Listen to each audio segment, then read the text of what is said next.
Steven! Does it feel like more and more every year that Thanksgiving is glossed over for Christmas? Not if Kyle Brandt has anything to say with it.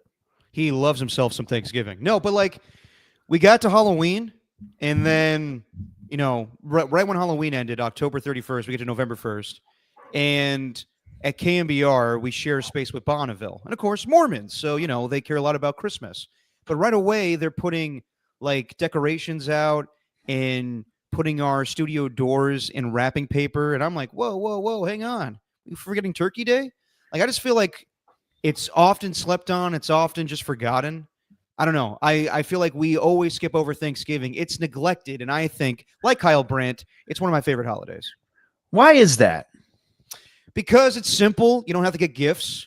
You still have the football element. That's the biggest thing to me is you don't have to get gifts. So to me, I love the fact that you can hang out with family. You can go travel, kind of do what you do at Christmas, kind of the same meal. Turkey instead of like, whatever you want to do for Christmas. But sometimes people still do turkey. But you have more football, and it's not a turnoff where football is usually accepted on Thanksgiving, where people like you and a lot of people don't like the fact that there's more football on Christmas now. I like it, but I understand why it turns people off that enjoy the NBA or just enjoy their family. Right. But for me, I love Thanksgiving because I don't know, it's just simpler. Like I said, you don't have to go out to the department stores to get gifts. You're not shamed if you don't get gifts. Like I do for Christmas. I always forget to get gifts for my family, but whatever. I like Thanksgiving a hell of a lot more than Christmas. All right. I don't mean to. Okay, I do. I'm sort of going to call you out a little. Why? Not call you out, but is the reason it's because I'm Jewish and I don't celebrate Christmas like everybody else? Well, no, wasn't going to say that.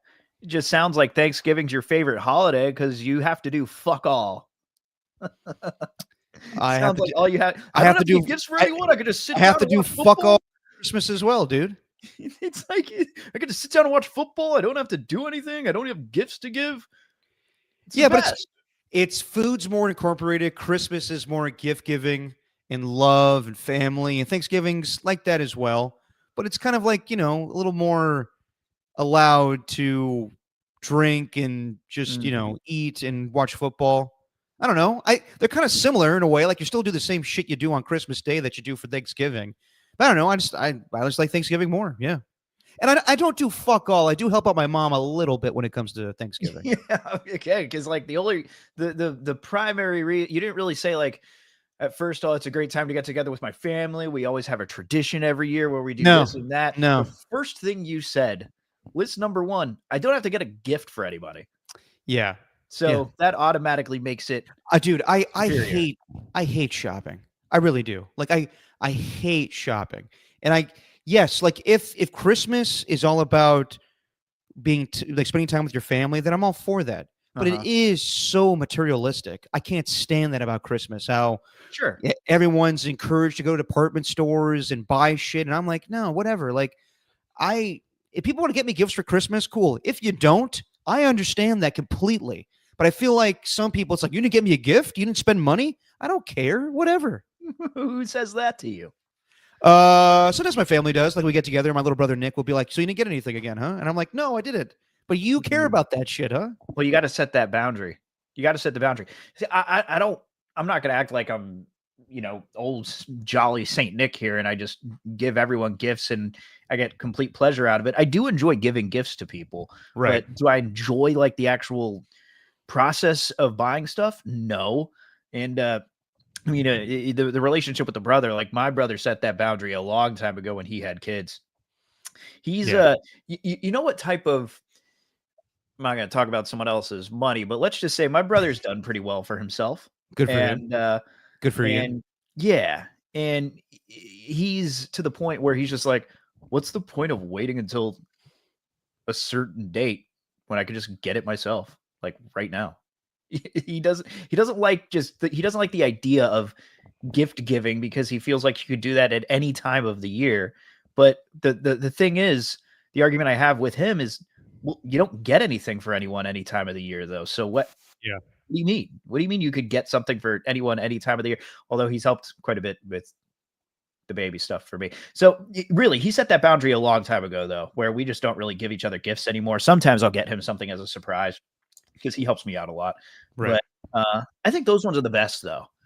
Like, I really appreciate the idea of receiving gifts, but I'm not like a huge, hey, make a list and I'll get you whatever you want sort of thing. I like the Okay. surprise gifts. I think Yeah. those ones are but that's also a conversation for a different holiday. We are focused on Thanksgiving here, and I will always remember my first Thanksgiving show when I was filling in the morning, and Chris Townsend was hosting the show on Thanksgiving, Yeah. and I think I don't remember who was producing that day. I don't remember if Cody was producing. I don't know if someone was filling in for him, but I said Townie's absolutely the type of guy to start off the show right away with talking Thanksgiving dishes, right? Yeah. And sure enough, as soon as the show starts, the music works up, and then Townie just like gets into this mode. I want to talk about 3-bean casserole, okay? He's like, first thing, literally first thing, without no pleasantries, no hello, no how's your Thanksgiving, blah, blah, blah. It's just, what is your go-to Thanksgiving side dish? Because mine's stuffing. You give me some stuffing with some cranberry sauce, I could go all day. I don't need the Yeah. turkey. I don't need any of the mac and cheese. Just give me some good old-fashioned stuffing. And I'll never forget that, because that is how it's done sports radio during Thanksgiving. Yeah, dude. Automatically go to the dishes. I think that's the go-to thing. It's so cliche in sports talk, where Christmas, you can't really go into food as much because, like, at the end of the day, like, the background for Thanksgiving's a little more shady than Christmas, I would say. Totally. But people focus on the food. So, of course, people do their draft lists of what's your, if we were going to do a draft of your top, favorite meals on Thanksgiving, that's an easy segment in sports talk radio. And every year someone says, do you really like turkey that much? And of course, we always say, no. I'd rather have a steak. I'd rather have chicken. But then there's also someone that comes in by saying, well, you got to cook the turkey right. That's me. I agree. You have to have a moist turkey. People don't like that word, but it is accurate. You have to have a moist turkey. The hell are you eating right now? Dinner. What do you got there? It's gross, but it's pulled pork. I made pulled pork again, Derek. How is that gross? Just doesn't look good on the camera. No, it's fine. Pulled pork, roast veggies, why not? Yeah, no, I like that a lot. Good for you. As far as Thanksgiving, like, yeah, like even my mom this year was like, do we want to do turkey? And I was like, well, what else will we do, Mom? And she's like, we could do chicken. And I'm like, even though I say, and you know what's funny is she heard me on Dirty Work. She watches the show every day, and she's like, well, I heard you talking on the show, and you said you don't like turkey that much. And I was like, that's just a show. It's not reality. Like, we have chicken all the time. I'd rather have turkey. It's acceptable to have turkey this time of year. Oh, yeah, I know. Run it into the old family listening to the radio show. I know she's probably listening to me right now as I'm doing. Oh man, hey, that we've all been through that. But you really just said that to take a side. Who are you, Stephen A. Papa? Don't go there. Don't go there. You gotta cook the turkey. I have to have a moist turkey, and Drake May's a liar. It's like, damn. I wouldn't mind like trying something different, but I like turkey. I'm good with turkey. I like the idea of turkey. No, dude, turkey's fine with me. Would I prefer chicken or steak? Absolutely. Or even brisket. Yeah. Love brisket. But no, turkey, it's traditional. I like it. I'm not a big stuffing guy. I'm not like, that's the funny thing is I love Thanksgiving, but like most of the meals, yams, 3-bean casserole, all that stuff, not my go-tos. You give me like some turkey.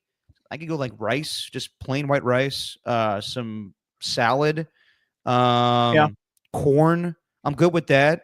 You get me like some pumpkin pie. I'm good, and I have like a Bloody Mary in my hand most of the day. I'm good, and like of course, like we're not like we're noshing, from sunrise to the end, where like you come out with like some quiche or pigs in a blanket. Then you got like brie and pepperoni for like the football games in between. I'm good with that. So yeah, I'm not that picky. it shouldn't, like, the thing with radio is Thanksgiving doesn't need to be an extended conversation. Like, when's the last time you had in just regular everyday life when you're, I don't know, hanging out with people you haven't seen for a while, you start getting into Thanksgiving talk and you have to talk about it for an hour straight. Like, the Thanksgiving conversation is over after 10 minutes, but we got to elongate it.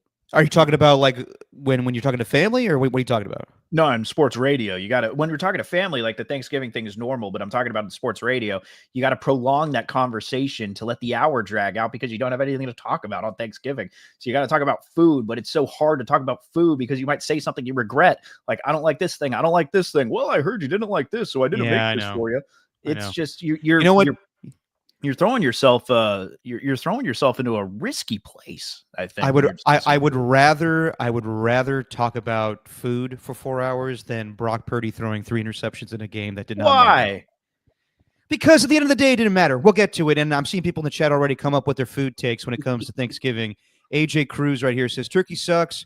We haven't had it in years. Ham, tamales, lupia, chili verde, sides, and the stuff we actually like is what we have. No, I'm with that, AJ Cruz. I'm with that. I'm not mad at that. No, I'm not mad at that at all. Can't hate on that. I don't know. I feel like we've been doing this podcast now for what, 5 football seasons, and we always have these conversations.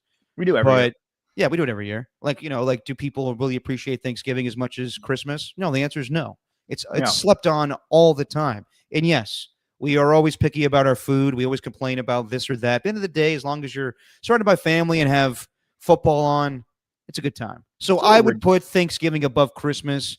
Are you the same, or you value Christmas more than Thanksgiving? Christmas, I'd say. Okay. Well, that's because I feel more of a connection to my family when we're celebrating Christmas. Like, we are Thanksgiving transplants, I guess you could say, where we inherited yes, Thanksgiving just yes. because we moved here. I got you. Like, my cousin texted me the other day and asked if we had any plans for Thanksgiving, and then I responded and followed up by asking what they're doing. Mm-hmm. I'm like, oh wait, you don't celebrate that in Yeah. jolly old England. That makes sense. Yeah, so I like Christmas a little bit more. I like just the Christmas. Thanksgiving is like it's like the appetizer. You know, it feels like if we're making this all out to it be a dish, it feels like Thanksgiving's the appetizer, Christmas is the main course, and then New Year's Eve is the dessert. All right, well, that's pretty accurate. I like that. Bottom line is, as long as I have football on, that's the most important thing to me over my family. I think I've said that every year that we do in this podcast. Football over family, as we all like to say. That's the Papa way. Just your opinion, man. Stephen Langford, Derek Papa, we're coming to you on a Tuesday night before Thanksgiving. If you're wondering where I am not in Del Boca Vista anymore. My mom moved to Houston, so I'm in Houston, Texas right now, hanging out with her and my little brother. And, getting ready for Thanksgiving. We will talk about the week that was, week 12. So we're going to week 13 now. Talk about the Niners, talk about the Raiders, talk about every game not every game, but the big headlines from week 12 in the NFL. Are you with Nick? Your brother Nick? No, Nick is in the Bay Area. I'm with my brother Andrew. Okay. I haven't met Andrew before. I was just going to ask, is Nick just watching intently with this college football playoff ranking that's being released every Tuesday now? No, my little brother likes college football, but I don't know if he's like, we were talking about the other day, like the teams that would get into the football ranking. Are they revealing that right now? I think they revealed it earlier. Okay. You brought him on to talk about the draft. What do you mean he doesn't like college football? No, he's getting into it more and more, but he always watches it from the perspective of draft prospects. And every time we talk about it, I'm like, so is there anybody worth a damn as far as quarterbacks? And he's like, Fernando Mendoza is pretty interesting, but like, you see that one interview he did with Urban Meyer, where he's just okay. So I caught it where Fernando Mendoza's sounded like Sean McVay, where he's going through this whole intricate, play call, and then Urban Meyer's like, that's the most impressive shit I've seen in a long time. And I'm a guy that kicked a kicker at one point in the pros. He didn't say that part. I added that in there. But Fernando Mendoza seems interesting. I just don't know about him. But that's the conversation we can have all off season. No, my little brother is into college football. We talk about it, we watch it, but no, he's definitely more of an NFL guy. Gotcha. Okay. Sorry, I'm mid-show. No, you're good. Keep eating that pulled pork. All right, Steven. While you're munching on that, I lost in picks, and I have to do the hot sauce for the first time in a while. And I'm going to roll with some hot sriracha tonight. And because it's kind of not the hottest thing in the world, I'll do a whole spoonful. Wow. Yeah. Last year, I think I did horseradish at my mom's place, which was terrible. Ugh. Ugh. So before we do that, where do you want to start first, Steven? Do you want to go with Raiders? Or you want to go with Niners? Let's go in chronological order, timely All right. fashion. We'll start with the disastrous team from Vegas that has nothing really to look forward to. I would say so. So the Raiders lose. You got it right, Steven. You nailed it. Browns win this game 24-10. I was holding out hope that maybe the Raiders would have a similar performance to when they beat the Tennessee Titans earlier this year. But no, the Browns kicked their ass. And you could add this to the list of embarrassing losses to backup quarterbacks or rookie quarterbacks throughout the recent years. I mentioned them all last podcast. Me and Steven bring it up all the time. You even mentioned this year who they lose to. Marcus Mariota. So add that to all of the backup quarterbacks that they've lost to in recent years. But this was a bad one. This was where shit hit the fan. And Chip Kelly was relieved of his duties as offensive play caller, offensive coordinator of the team. Highest paid coordinator in all of football, $6 million a year. It didn't last one season. And it's 3 years in a row now that the Raiders have fired their offensive play caller midseason. Josh McDaniels, obviously. Last year with Luke Getsy, and now with Chip Kelly. And that is just embarrassing that for 3 years in a row now, they've let their offensive coordinator go during the season. Yep. But you got to do it when you allow 10 sacks. I mean, 10 sacks. And look, the Cleveland Browns are a really good defense. But 10 sacks. Like Bonte Hill was tweeting out the other night, like, this might be the worst Raiders team I've ever seen. I was like, whoa, hang on here. 2006 was pretty bad. But it's on that level right now. As far as the offensive line play, like, dude, I remember, very well, like, what was it, 9-10, whatever it was, against the Chargers week 1, Sean Merriman, felt like Aaron Brooks was getting sacked every play. Kind of feels like Aaron Brooks is, or Geno Smith's going through the same stuff that Aaron Brooks went through, or Andrew Walter. Yeah. But I will also say, Geno's hanging on to the ball way too long. And he knows that this offensive line sucks, but he lacks the mobility. He just does. Like, he's just inaccurate because he's trying to get the ball out too quickly or hanging on to the ball way too long. But if you know the offensive line sucks, I mean, I get it, man. That's hard. But at the same time, you got to keep running, though. You got to move around a little bit more. And it was telling when he threw that, he missed on Trey Tucker on that 4th down play, and he was screaming at him. Yeah. And the whole offense is out of sync. Him flipping off the crowd, too, after the game, like, he's just not having fun. And I don't know, like, some Raider fans want him benched after that. I'm like, it is what it is. Like, I'm not going to bench him because of that. I would bench him for his poor play right now. At this point, at 2-9, I'd be willing to see what you have in Kenny Pickett, because I know that you invested a lot of money in Geno Smith, but he's just not playing well. But I don't want to bench him because he flipped off the crowd. He's just feeling the emotion. Last week it was him saying, blame it on me. When your kids are not doing well in school, blame it on me. And now he gets booed walking off the field and he flips off the crowd. So I have more to say about this, but I'll let you talk, Stephen. Well, I don't know. I don't know if this has to do with personnel, which I think it largely does, but I think they're going to give him at least one more with Greg Olsen. Like, as long as Greg Olsen's filling in, maybe it was an offensive coordinator problem. Look, the offensive line looked like a JV team, straight up. Yeah. Like, it looked like your average peewee football team going up against a high school varsity defensive line. Guys getting knocked on their ass, guys missing assignments, guys leaving edge rushers wide open. I mean, a lot of there's a handful of those sacks that are Geno's fault. That's for sure. But the rest of it, these guys just look lost. And the way that they have mishandled the offensive line since the start of the season has been the most alarming thing. And everyone's been, catching on to this. And week after week, we're slowly getting that feeling that Pete Carroll may be hiring his son, Brendan Carroll, to be the run game coordinator as well as the offensive line coach. Might have been a bad idea, because as far as I could tell, those are the two things where they should be okay, but they are really looking like one of the worst that we've ever seen. And that's saying something. Now, I do want to throw out the caveat.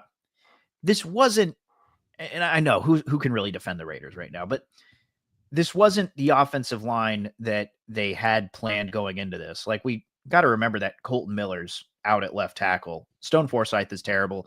DJ Glaze has had his chance now, but as a third round pick, I think we could just admit that the Raiders swung and missed on that. I don't know how he's going to get to the point where he's like a starting caliber right tackle. I could see him as more of a swing guy later down the line.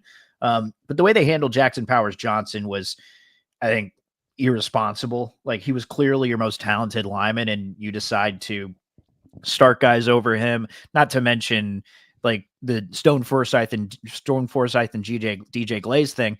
You're not even starting the lineman that you drafted in the third round and giving them a chance. Caleb Rogers being the number one guy. But even when they're out there, I don't know what to expect. They're rookies. Like, how am I supposed to say with any conviction, like, oh yeah, you put those rookies in, then this team is just going to level up? Like, I can't say that. As a matter of fact, this is a terrible position, I think, for a rookie to be put into. It's probably better that he's put on the bench, because if you're going to evaluate him from this season, I think it's just going to bring you to nothing, because it's just a lost year. And the Chip Kelly thing, I don't know what was up with him. I think there's something weird going on within the organization. I just think there's communication issues. I think they believe they're on the same page, but when it gets to game day, all hell breaks loose every single game. That's why I think Pete Carroll says so much that he's surprised by the outcome, because it feels like they have a really, really good plan going into it. And I'm going to use that cliche that every single podcast host use, but that Mike Tyson, you have a plan until you get punched in the face. Yep. And every time the Raiders have gotten punched in the face, they're up against the ropes and they can find no way out. They have been trapped all season. I think Chip Kelly's kind of being used as a scapegoat, because heads might have needed to roll after putting up that many points against the Browns. But I think Chip Kelly being the offensive coordinator, sure, rip the Band-Aid off, but that's the least of their problems. They just do not have a good team. They do not. All right, here we go. There's sriracha on my spoon. That's a whole hell of a lot. This might be extremely dangerous. Here we go. Enjoy it. Oh, that was dumb. Okay. Oh, it stings the nostrils right away. Okay.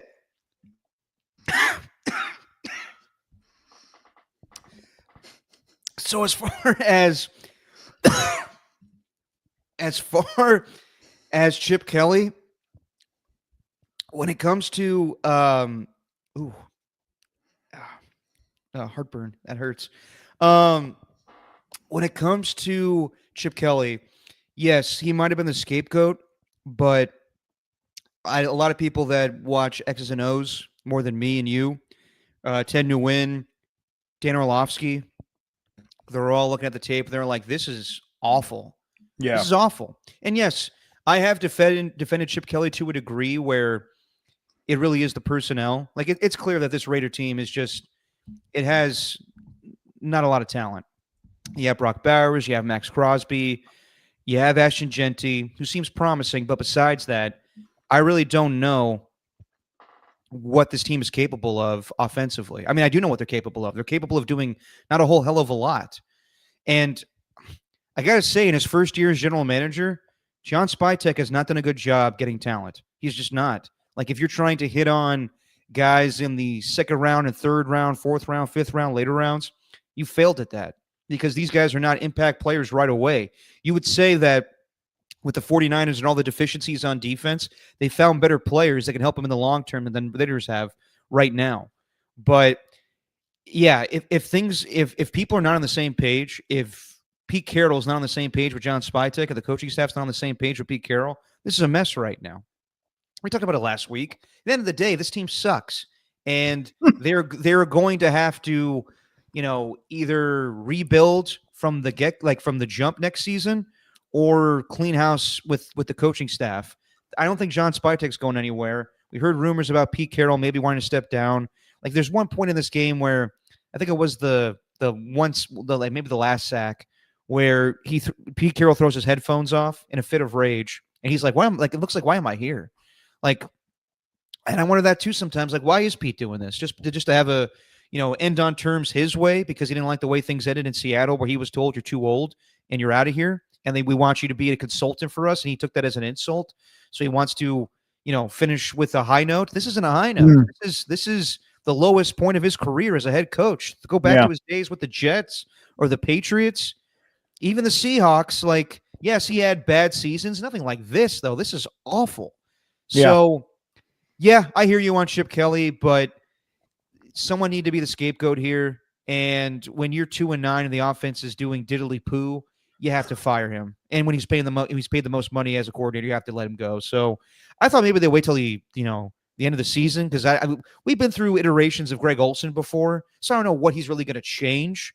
But I don't know what to look forward to. We brought this up numerous times, but besides Max Crosby and Brock Bowers and maybe a little bit of Ashton Genty, because I'm going back and forth with him right now of whether or not I think he's actually a very dynamic player. But I don't know what to look forward to. I really don't. Where we've said this over and over again, but this team was supposed to compete this year, and maybe they had a different mentality. Like, remember when we were talking about before the season started in training camp, where Pete Carroll was saying this team's going to win a bunch of games. Is that just talk, where they knew behind closed doors, like, we're going to have to slowly build this thing? I think they really thought they were going to win. I truly believe that. I do too, but everyone else did too. Like, this was literally like, as we're reacting to it, it feels like, I'd say 95% of media, sport, national media, whatever, we're in. I'd say they thought the Raiders had a good draft. First of all, everyone just assumed Jack Best would be a great wide receiver to start, physical, smart, all those things. They thought Ashton Genty was a risky pick, but felt that he would mask the deficiencies of the offensive line. And then Pete Carroll and Chip Kelly would come in and shore things up. Like, it all was building up to this year where the Raiders were going to be like the most improved team, and this was going to be a building block for the next season when they could eventually find their franchise quarterback, blah, blah, blah, blah, blah, blah, blah. And now it's all gone to shit. I don't know what's to look forward to. Nothing is to look forward to in this season, because at this point, you win games, you're playing yourselves out of a top draft pick. That's really all you're doing. Yeah. And I don't know, the rest of the schedule, Chargers, Broncos, Eagles, Texans, Giants, and Chiefs, maybe they could beat the Giants. Yeah, maybe. Just maybe. But even that's not a sure thing. Look at that performance they just had against the Lions this last weekend. Yeah. Like, you would think that any team can beat the Raiders right now as long as they have a halfway decent defensive line. Like, that offensive line is so you could make an argument this is the worst offensive line that they've ever put together, at least with the backups. It's just the injuries, everything. There's so much. It's hard to watch. I'm not even putting it on full screen anymore. It's just multi-view at this point, and I'll just catch the condensed game later. Like, there's no point in dedicating, my entire Sunday to having this one team on the screen when there's a handful of other games that I could watch with teams that actually look good and competitive. Instead, you just seeing Geno, get sacked and then just walk off with his shoulders down. Like, his body language has been horrible. It's not one of a starting quarterback. I don't think he's really proud of the campaign that he's put together. And I don't think, if he's looking back on it, like, he would be, I think he would have some regrets as to how he was handling this entire thing, because the frustration has just kept on building up. And then you had the Max Crosby thing at the end of the game where it was the frustration. I think it was where they made a couple of plays toward the end when it was pretty much over. And he screams. Yeah. It's just so sad, dude. And they're wasting his prime. That's for sure. Because I don't see this Raiders team getting any good for another, 2 to 3 years now. It felt like they took one massive step back. Yeah, they did. And there was that moment. Yeah, I don't know if it was a sack, but Max Crosby had a big play. It was a run defense play where he got the guy in the backfield and he's screaming. And you texted me like, Miles, that's the biggest, the highest point of the game is Myles Garrett on the sideline, like kind of like cheering on Max Crosby for a play. And I was like, is he kind of just laughing at him though a little bit, where they're down 24-10 and he's reacting that way? I don't think Max Crosby's like, celebrating. I think he's frustrated. I think he's pissed off and he's trying to, just screaming because I made a play and no one else is. And yeah, I mean, I don't know if they should trade him. I don't know. Like, I think the time to trade him would have been last trade deadline, where the Lions were desperate to move, to get Yeah. us to get a guy to replace Aiden Hutchinson, Yeah. and you could have asked the Lions for 3 first-round picks. Maybe they would have given it to you, but yeah, I don't know. I think that it's kind of in the same boat as Myles Garrett, where he's just a great player. Do you really want to trade him away with the potential of being good eventually, and he's on your team making a difference? But then again, Steven, yeah, they're wasting his prime seasons. But let me ask you this: did you have an issue with Geno after the game flipping off the crowd? Of course. Of course, you don't do that to your own fan base. Yeah, Of course I did. I understand the frustration, but dude, Raider fans, they're loyal, dude. And as long as you play well, they'll be behind. They'll get behind you. Even Derek Carr, like all the shit that he's went through with them, he's still loyal to that fan base. And I think in a way, I know you disagree, but had Derek Carr still be the quarterback, I think that there's a little bit of quarterback play. I'm not saying that the team's better, but I think that we're not talking about Geno Smith and his poor play. We're talking about Derek Carr.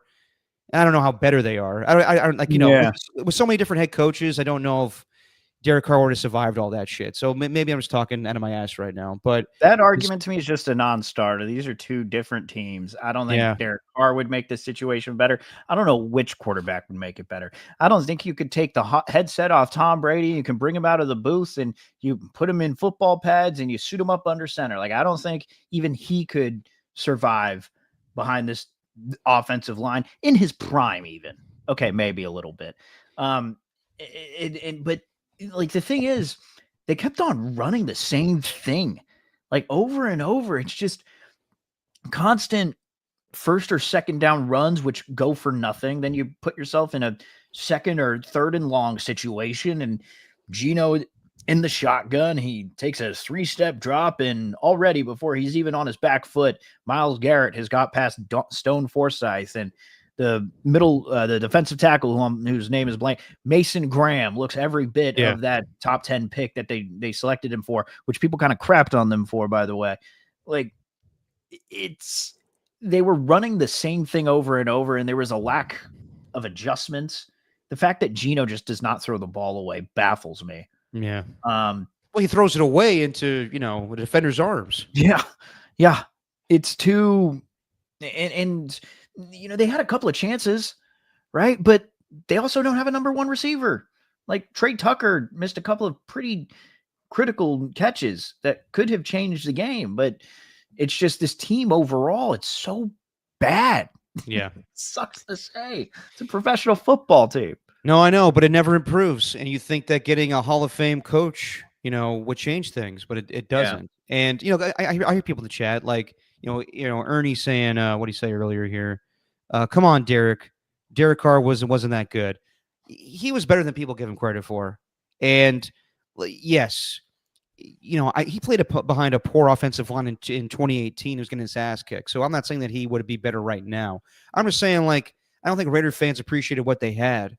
I think that since that time that Derek Carr was released by this team, you've had horrible quarterback play. From Jimmy Garoppolo leading the league in interceptions to Gardner Minshew looking terrible to Aiden O'Connell to Geno Smith right now. And I thought Geno Smith was going to be comparable to Derek Carr, but he has been just dreadful. As far as Chip Kelly's short tenure with the Raiders, like when they announced the move, I was like, all right, that's interesting, but it does have the potential to be combustible because Chip Kelly is he's controversial in a way that, he just wasn't good in the NFL. There was at one point where he was with the Eagles his first 2 seasons, and then things went to shit that last year. Then he went to the Niners, and that was just a train wreck. And then, since that time, he's been the head coach of UCLA. He was the offensive coordinator of Ohio State. He was trying to get back in the NFL for a couple seasons now.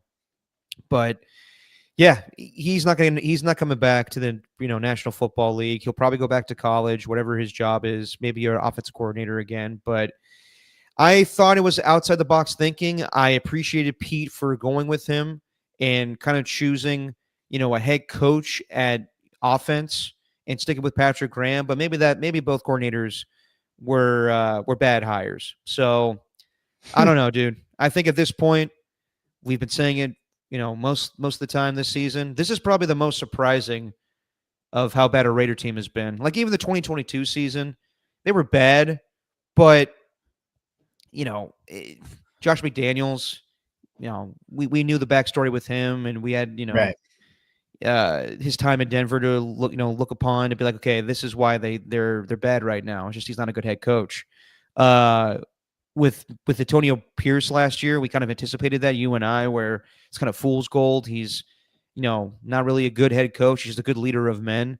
This is just surprising where you hear Pete say all the rah-rah stuff and none of it equates to wins. It's all just the same shit we've seen. This team is worse than last year, honestly. Like they probably finished with a worse record at this point. They were 4-13 a year ago. They'll probably be worse. Team doesn't play with any heart. No, they don't. It's just as bad as last year. Yeah. As Pat H says in the chat here, to keep it buck, Raiders ass. Yeah. As Cam Ward said. As far as the other side with the Cleveland Browns, give credit to Shedeur Sanders, man. He played a solid game. I'm not going to say like it was amazing or he should have been starting the entire time like some people are saying. But no, Shedeur was solid. He was put in a good position to score on his first drive where the Raiders are just bad in all three phases: offense, defense, and special teams. They gave up that punt return. They're in the red zone right away. Quinshon Junkins, gets in the end zone. He threw a really good pass, Shedeur Sanders, that is, later on in the game. That got him, back to the 10-yard line. And he made good throws. The touchdown throw, look, it's good for the stat sheet. He threw just a little, dinking pass, like a little screen pass to Dylan Sampson. He goes up the field. Great play by Dylan Sampson. That most of the time that should be just, what is it, like 3rd and long, and that gets you like, manageable yardage for a 4th down play. Mm-hmm. But no one tackles. No one knows where that guy's going. So he just sprints up the field for what felt like a 70-yard touchdown pass. So good for Shedeur to get his first win. I'm not going to say it was the most amazing performance of all time, but it was good. And as far as Myles Garrett, dude, I mean, against this Raiders offensive line, he just went through them like Swiss cheese. Like it was awesome. He was just dominant. 3 more sacks. He's got 18 already on the season. How many games we got left, Steven? 6? Like yeah. If he doesn't get the sack record at this point, it's going to be disappointing. For sure. Yeah, Myles Garrett's a beast. It's even though like he's kind of in a similar boat as Max Crosby, he's going to get the accolades though.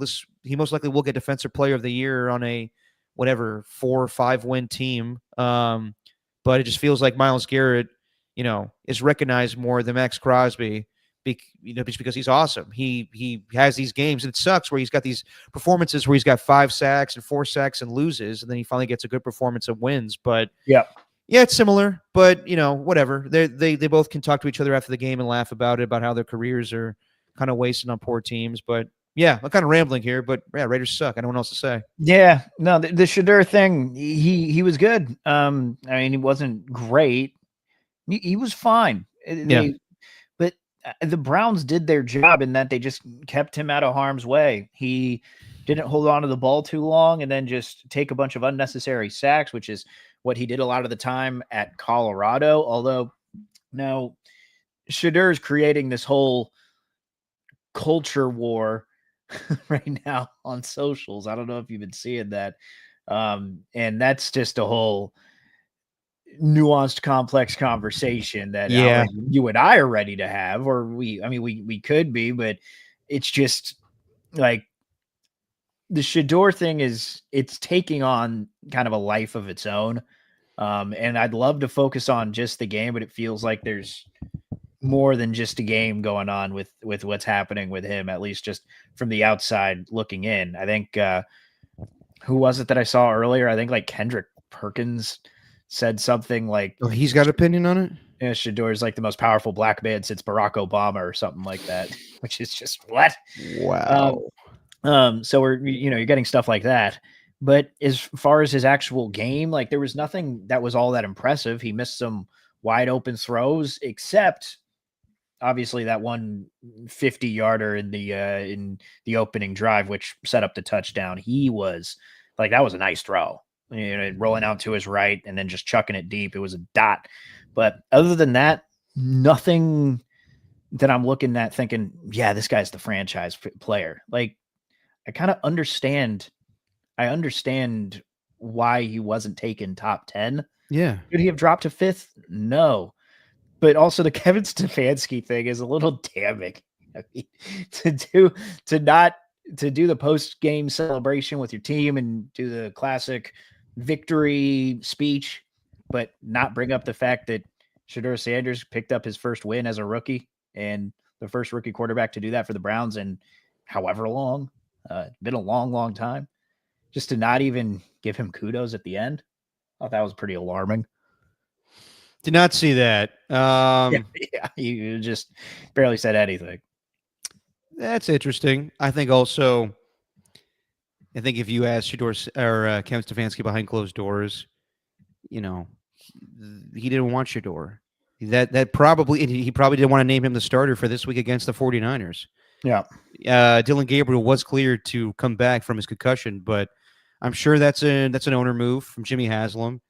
And they have 2 first-round picks.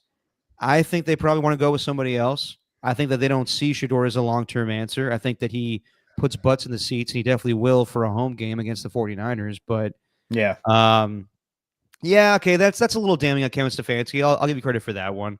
But yeah, the whole, as you put it, Stephen, culture war behind this whole thing when it comes to Shedeur, like it's just football at the end of the day. Like it is what it is. Yes, he's polarizing, and I don't mind the cockiness. I didn't even mind during the combine process where he was kind of, saying in press conferences how he views himself as the shit. And that's fine. I don't mind that. It's just, did you talk that way to coaches? Did you talk that way to general managers? I understand if guys didn't like that. Should you have fell all the way to the 5th round? Probably not. But, guys know what they want, and they don't want, a guy that really can't back up his play with his mouth. And yes, he is talented, but not the way that everybody else thought he was. Like you and I were thinking maybe potentially 1st overall, the Raiders were going to draft him, but there's a reason why he fell. I think some teams or most teams viewed him as a backup quarterback. Yeah. But he played well. He made a few good throws, but not to the point where you're like, damn, okay, he's the answer. He's the truth. Right. He's the guy that's going to resurrect this franchise. No, not at all. Right. And I think a large part of it is, in a funny way, I think he's almost less to blame than for getting drafted in the lower rounds than the general public. I think the public has a part to do with it because they know if they took Shedeur, then it was going to carry all of that with him, all of this attention. Like, you think the Browns want any of that attention on them right now with their head coach being accused of wanting to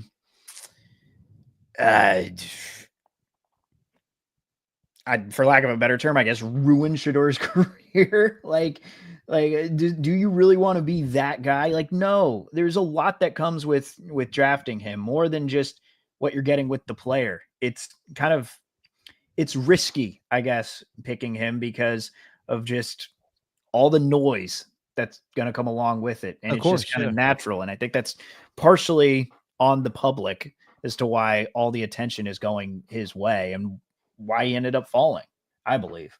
Yeah.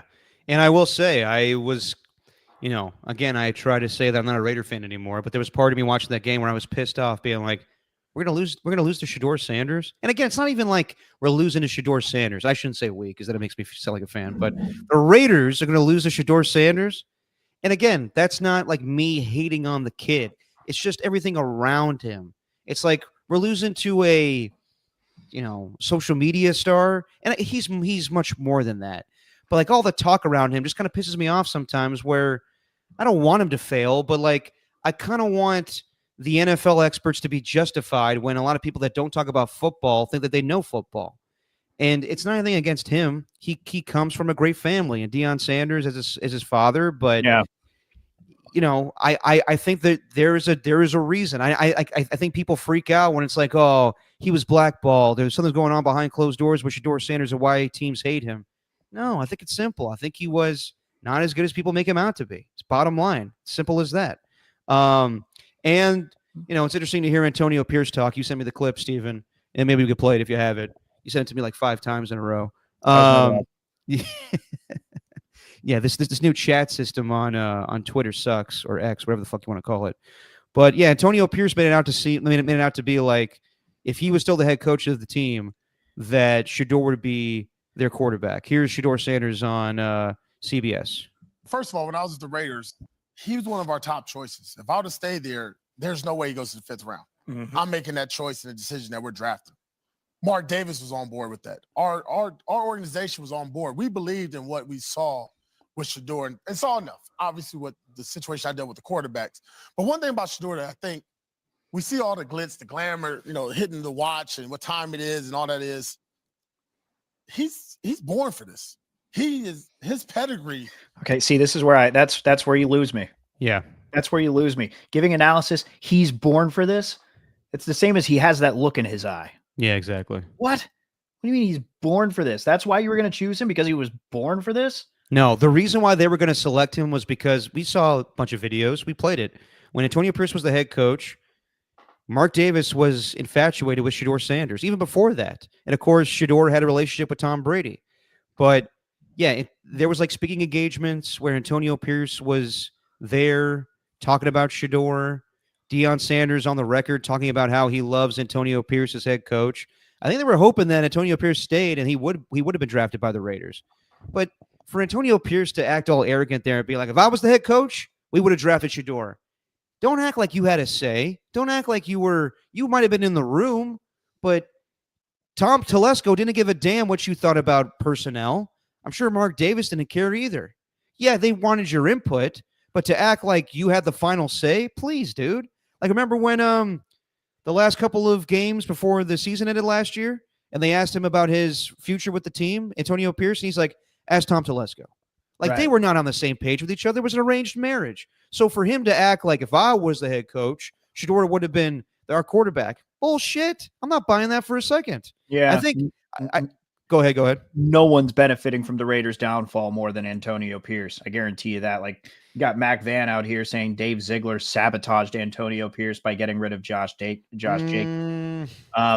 Well, Antonio Pierce hired Luke Getsy, and I think that kind of sabotaged enough to make Devontae Adams happy. Right. So, he is benefiting this, him and Derek Carr both. We're getting all this revisionist history about, well, maybe those other guys weren't that bad.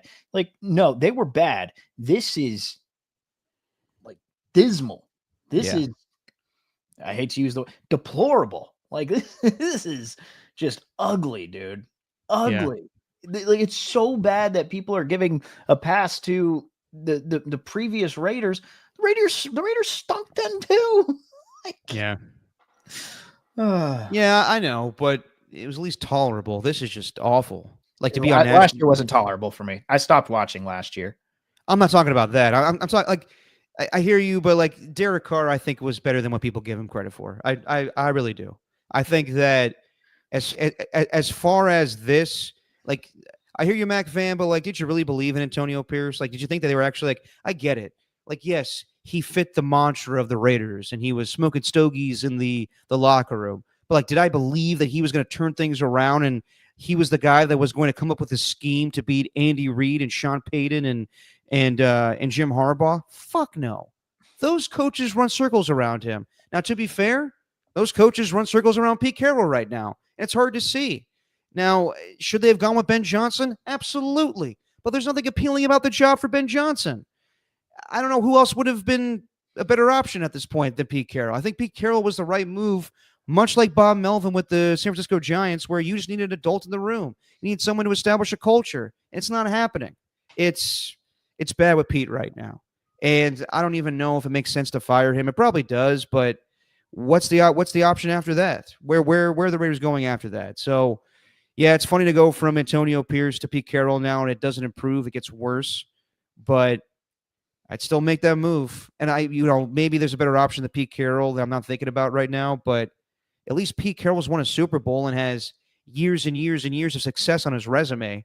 Antonio Pierce, like, dude, yes, you got hot. You beat the Raiders at Arrowhead in Christmas with Aiden O'Connell throwing 58 yards, but that wasn't sustainable. And yes, they put him in bad positions.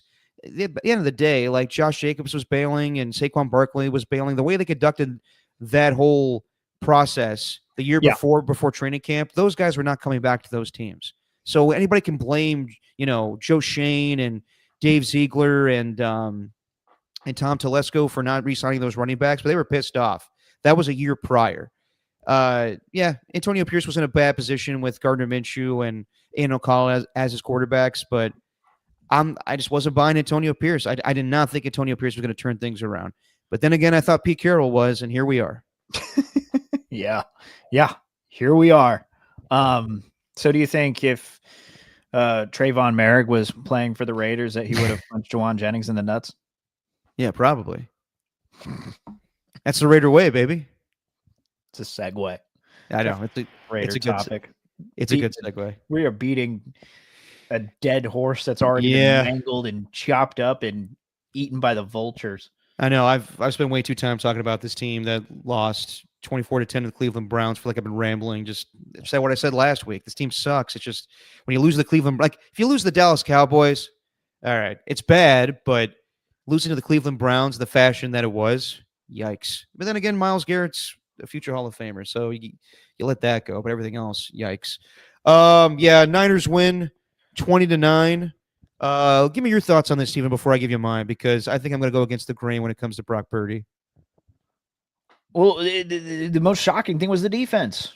After, this team gave up, 47 completions to Jacoby Brissett and Bryce Young, recovering from the ankle injury and coming off a franchise performance against the Falcons. And with the idea that Curtis Robinson was filling in for Tatum Bethune, I did not expect the defense to have the performance that it had. And I really think if we're talking about the win, I think that needs to be number one. It's just how stout they were. Bryce Huff getting into the backfield, even though there were a couple of tackles where he straight up just overshot it and missed. That was kind of straight out of the Nick Bosa playbook right there, really. But I just thought it was just such a sound game from them. I thought Bryce Young was worse than Brock Purdy, and that's why the Panthers weren't even in the game. But overall, like the 49ers were just more physical. They were just a more physical team than the Panthers, and the Panthers couldn't keep up with it. Yeah, I thought the Niners set the tone on the opening drive. I thought that it was going to be a very physical game from the Panthers standpoint, where Christian McCaffrey catches a pass in the flat, and then someone tackles him immediately. And I was like, ooh, they're covering that pretty well. If they make a punt here, this could be a Panthers game where they're, it's dictated by the way that they want to play, where it's, a lot of ground and pound and methodical drives, where if they have to play that style, then this might be the Panthers' victory. But no, then right after that, McCaffrey picks up a first down. Brock Purdy not throwing deep, but dinking and dunking his way to the end zone. And then Jawan Jennings establishing that physicality to get it there.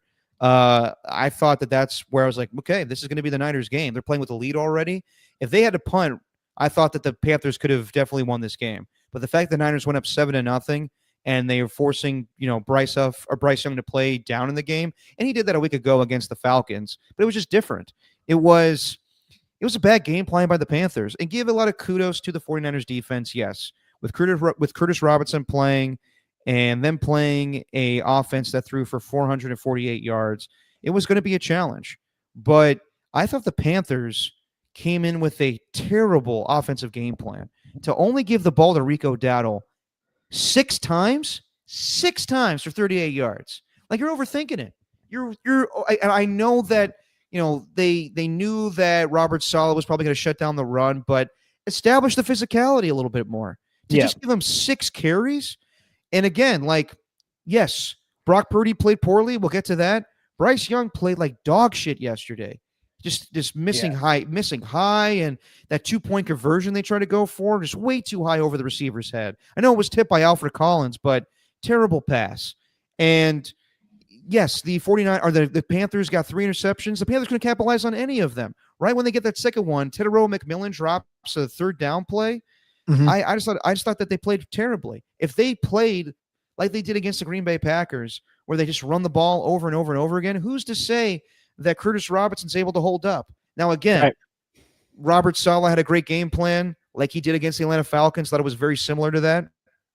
But just to abandon the run and to expect Bryce Young to throw enough to beat the 49ers defense, he's not that good. And yes, the 49ers have had struggles to, get down quarterbacks this year with the pass rush, and they have the least amount of sacks in football. But I just thought it was a horrible game plan. Give kudos to Jair Brown getting 2 interceptions and the 49ers defense getting a little bit of pass rush. But I think this game is really on the Carolina Panthers just I agree. proving once again to be completely inconsistent. I agree. The end zone interception was terrible. Like they should have had a touchdown out of it. I don't know if he could have ran that football in because he was using his legs to great advantage in the first quarter, or if they could have used Rico Dowdle in that situation. I know they definitely could have later in the game. The Panthers had every chance to keep them in it, but yeah, the game plan was, I don't know what it, relying on Bryce Young when a guy like Rico Dowdle's kind of having a breakout season. Like, you got to attack the Niners in a variety of ways. You can't just be one-dimensional using your 5'10" quarterback when the 49ers have a lot of tall guys along that defensive line, and they've learned how to blitz. Like that's something that no one's been prepared for, is Robert Saleh blitzing. I think he's blitzing more than he really ever has. And he has when you're bringing more than 4 guys to get to the quarterback, he was abysmal. Bryce Young, that was yesterday. I think he completed like 1 pass whenever the 49ers rushed more than 4 guys to the quarterback. Mm-hmm. So the Panthers just failed to make the adjustment. And at the end of the day, it might have been just a coaching thing. However, 49ers quarterback did give the Panthers ample opportunity to get back in it. Absolutely. It should have been a closer game. But Bryce Young, the best pass of the night was his touchdown throw to Teteroa McMillan. That was a good one. But besides that, the interception he threw in the end zone, terrible, because he could have just ran that in probably. The second interception over the middle, he just wasn't seeing the field. He was awful. That kick that they attempted in the fourth quarter by Fitzgerald, the kicker, good Lord, just like felt like a fan was just blowing that thing to the left. Like, it was just totally just offline. It was awful. Yeah. But to your point, Steven, yes, the Panthers defense kept him in this game because Brock Purdy was bad. No doubt. He was rusty. I know you can't. Was he rusty after 1 week of playing? Yes. I thought it was easy for him. It was set up perfectly for him against the Arizona Cardinals, but he played well. This game, he had to do a little bit more, and it showed that, he hasn't played since the prior week against the Arizona Cardinals. But week 4 was when the last time, he was challenged against a really good defense, and he struggled. He was offline. He missed some high throws, or he missed on some high throws. But the interception, the deep one they attempted when they were in their own end zone, that's just, Kyle Shanahan kind of, trying to make a big play there in your own end of the field.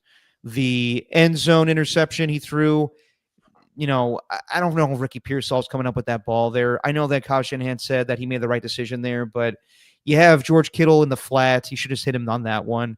And then, the third interception, he just threw that right over the middle. And yes, it was kind of a similar game plan to the Baltimore Ravens on Christmas Day, where they took everything away in the middle of the field. But at the end of the day, yes, Brock Purdy did not have a good performance. And I know a lot of 49er fans in that moment were thinking, go back to Mac Jones. Mac Jones, those situations, probably just takes a sack, probably just finds the easy completion. He's not as aggressive. That's why you want to play Brock Purdy, because he gives you a little bit more. He's going to make that, that crazy throw. He's more of a gunslinger in that way, not like in the traditional sense of a Brett Favre or anybody else you're thinking of that throws a ton of picks. But where Brock Purdy's a little more aggressive, Mac Jones a little more conservative. So, maybe you could have won this game by a wider margin in that regard. But I want to bench Brock Purdy because of this game. I think if people have that reaction today, thank God I listen to Sports Talk Radio. But if anybody was thinking like Brock was so bad that you need to go to Mac Jones, I'm not saying that. I think that he had a bad first half, and then he settled things down in the second half, took what was there. It's going to take some time for Brock Purdy. So I'm not freaking out. Also, these receivers they have are not the best deep threats. So I think that Brock just showed his rust, but in the end, it's not anything that I would freak out about. I think you're looking at this game as kind of just an isolated thing, as a singular thing. the struggles that we saw from Brock Purdy last night are the same that he's been struggling with for over a year now, I think. And you mentioned Shanahan thought he made the right read. Brock Purdy said he did that too. It's just about execution and putting more zip on the ball. But it feels like every single time that he has one of these games where he throws several interceptions, and it's that same explanation over and over. And I'm not saying it's matter of fact right now, but I just wonder, like, is that arm strength there? Because I went back and watched some 2023 highlights of Brock, and he just looked like a different quarterback. And I'm actually not going to believe him at all in saying that the injury didn't affect him. Like, by nature, turf toe is going to affect you for the rest of the year. Like, you can't be playing, like, you need like an off season to fully recover from that. But what were the things that made him special coming out of 2022, which had everyone believe that he was ready to take over as the kind of the franchise quarterback, and Kyle Shanahan got his guy? Sure, he can make the anticipatory throws. He's actually had elite anticipation. We didn't see that last night. I think that's something he can get back. I don't think that's something that's going to stick with him, where he's just kind of lost this ability to anticipate certain routes. There's one specifically that I'm pointing to, but it's not necessarily having to do with anticipation. Another thing that made him different than Jimmy Garoppolo was going through his progressions, being able to see the field and make quick decisions in real time. And I think there was one last night that was pretty glaring. Not hard to go back and watch any throws that were over 10 yards, because he only had, I think, like 8 of them, and 3 of them that went over 20 were all intercepted. But there was one, it was a pass to Juwan Jennings. And I think it was into double coverage, and it kind of just sailed over everybody. But he had a wide open DeMarcus Robinson who just ran an out route, and he was just right before the boundary. I thought that in years past, Brock Purdy would have made that throw and seen him as the open receiver instead of a double covered Juwan Jennings. Right now, I don't think he's seeing the field as well and trusting everyone. Like, that was what also made him special too, was him just not honing in on like just a Brandon Ayuk or just Deebo Samuel. Like, he was spreading the ball around. I think right now he's hyper focused on getting the ball to McCaffrey. I think he's hyper focused on getting it to Kittle. I think Jennings is another guy. Ricky Pearsall, they've shown a connection. They've shown flashes. We saw that pass that he had against the Jaguars. I was live at that game. That was an unbelievable catch and throw, or a throw and catch by Purdy to Pearsall. But I just think some of the things that really separated him, we're just not seeing it. But the one that really does kind of worry me, if anything, concern me moving forward, is the lack of arm strength. Those throws were just floated, and he's saying, I need to zip the ball in there. Well, does he have the ability to zip the ball in there? Like, your arm strength is what it is. Like, you can maybe get a bit better, but I don't know about that in Purdy's case. So that'd be the only thing that's concerning to me, beyond like everything else that you saw yesterday. I think that he showed good arm strength in the 2023 season. Sure. I think that, especially coming off the torn rotator cuff, where week 1, I want to say he zipped a ball to Ayuk, that opening drive against the Pittsburgh Steelers, where I was like, damn, that was a rifle right there. Yeah. So I think he has the arm strength. I think it's just he's playing with new guys a little bit. I don't know. I'm not going to make excuses for Brock Purdy. The bottom line is he did not play well yesterday. Bottom line, he did not play well yesterday. Yeah. He was missing a lot of throws. He was highly inaccurate. But is it enough for me to be like, they'd be better off with Mac? No. I'm not going to make that judgment call right now. I think that I got to see him against Cleveland. And we know that Cleveland's a good defense, even though we were just saying for the first hour of this podcast that it's shitty the Raiders lost to them. But yes, they have a really good defense, and we'll see if they're opportunistic in getting interceptions against Brock Purdy. Well, it's also supposed to snow. And we know how Brock Purdy is in the rain. And we know how it was it 2 years ago? During that 2023 season where Brock Purdy was playing well, and he had a poor performance against the Cleveland Browns. Yeah. Still could have won that game if Jake Moody makes that field goal. But also the Niners, I don't think, have won in Cleveland since 1984, as Rocket Vera just said here. But Yeah, I hear you. I mean, I I think he just kind think of, the issues that we saw last year have carried over into this year, and I yeah, think there's cause for concern with the fact that they decided to make him the $53 million man. Like, I don't think they had any choice but to do it. Like, what was right. their next best option? And I hear Colin Cowherd comparing him to Tua, just said he's Tua. Mm, I don't necessarily agree with that. I think by way of the contract and them kind of disappointing ever since they've given them that money. I mean, they got the win, but really it was not with Brock Purdy. I think I can agree with that, but Purdy was much better. And another thing that made him special coming out of college, coming out of his rookie year, was his ability to make the off schedule plays when things break down, breaking out of the pocket, finding a guy that's open and throwing him open. Tua was never really able to do that. I think that's just kind of an easy comparison without actually providing any nuance to it. I'm sure he did, but I just saw the comparison. I was like, Brock to Tua, maybe because of the money.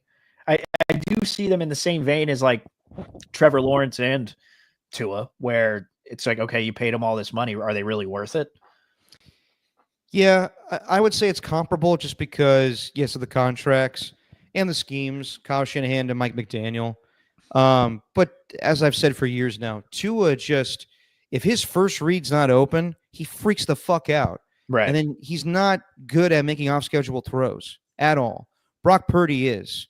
Um, but yes, there has been a large sample size in the last year, the last 2 seasons, where Brock Purdy has regressed 100%. But it's not enough for me to freak out or compare Sure. him to Tua or say that they made a mistake signing him. Okay. And, Let me ask you this though. Like, okay. what would it take to get to that point? Um, Because I agree with you. I think a lot of the notion that they need to move on. I don't know. They need to trade him and all these sorts of things. I think it's total recency bias, and I just don't think that's a smart conversation to have. But what would it take for you to get to this point where you're thinking, I don't know. Like, does it have to come with a game by game performance? Does it have to come with the results? Because I told you this before when the quarterback controversy thing was first being brought up with Jones and Purdy. I still believe this. There's always going to be a quarterback controversy surrounding the 49ers until that specific quarterback wins the Super Bowl, because I think that's really the expectation at this point, having reached the NFC Championship and the Super Bowl as much as they have since 2019. Because here's the thing, it's how it goes. Those that are tired of Brock Purdy already want to go to Mac Jones. And then once Mac Jones comes in and he starts to stink, then it's just on to the next guy. It's just never ending. It's never settled. It's just always who's the next guy that can actually bring us to the Super Bowl, I think. Yeah. We were having this conversation when Brock Purdy was coming back, where what would have to happen for Mac to take over and Brock to be benched. He would have to have a string of games that were reminiscent of the Baltimore game, where he just throws 4 interceptions. So if he keeps playing like he did Monday night against the Browns, against these other teams, against Tennessee, against the Colts, then yeah, there's a conversation to be had that maybe you should bench Brock Purdy. I'm not going to freak it after one performance. We were just talking a week ago about how good he looked against the Arizona Cardinals. And again, it's the Cardinals. I still think there's good playmakers on that team. I think Carolina's a better defense right now. But yeah, like we're talking about how that touchdown pass he threw to George Kittle, he's doing the can at the line of scrimmage, canning the play, kill. I'm going to go, shotgun set and throw deep to George Kittle there. You can't go from that one week to this week being like, ooh, I don't know, maybe we should bench him. I'm not ready to say that just yet. And it helps that the Carolina Panthers were inept offensively, so nothing happens off of those turnovers. If they play a better team, yeah, they would have gotten their ass kicked. But they didn't. And I think that we're too stat-driven these days. Like, if we go back to the 90s and the early 2000s, guys were throwing a shit ton of picks. I remember Kurt Warner won MVP one year throwing 22 interceptions. And a lot of it was 4 touchdown passes, 3 interceptions, stat line a game. And people didn't care. It was just at the end of the day, he threw more touchdown passes than interceptions. Right. But we, like even Trevor Lawrence this year, we'll talk about it a little bit later, but yeah, he's throwing a shit ton of interceptions this year, but his team's winning games. So I think we go too crazy on interceptions. I think even like a couple of years ago when Matthew Stafford threw 41 to 17, people are like, oh my God, 17 interceptions? It's not that bad as far as the ratio. Come on now. So yeah, I hear you, Steven. There has been a lot of poor play from Brock Purdy of late, but they signed him with a contract, and I do think he's a better quarterback than Mac Jones. They're not going to bench him anytime soon, as long as he doesn't play like he did against the Carolina Panthers last night continuously. So I don't think it's it's good talk for sports talk radio during this week. Sure. I'm sure people today were saying bench Brock Purdy, but it's not going to happen. So let's see what happens next week. I don't know. I'm not going to freak out after one game. That's just the bottom line. I think, things have really started to cross into, okay, maybe he's not the guy territory when Troy Aikman starts talking about him like this. And we've seen it so many times, but the Rams have done an outstanding job in run defense, and I'm afraid that it's going to have to be Jimmy Garoppolo that gets it done. That was my favorite. Oh my God. I remember that entire game he was going after Garoppolo throughout. Aikman did not like him.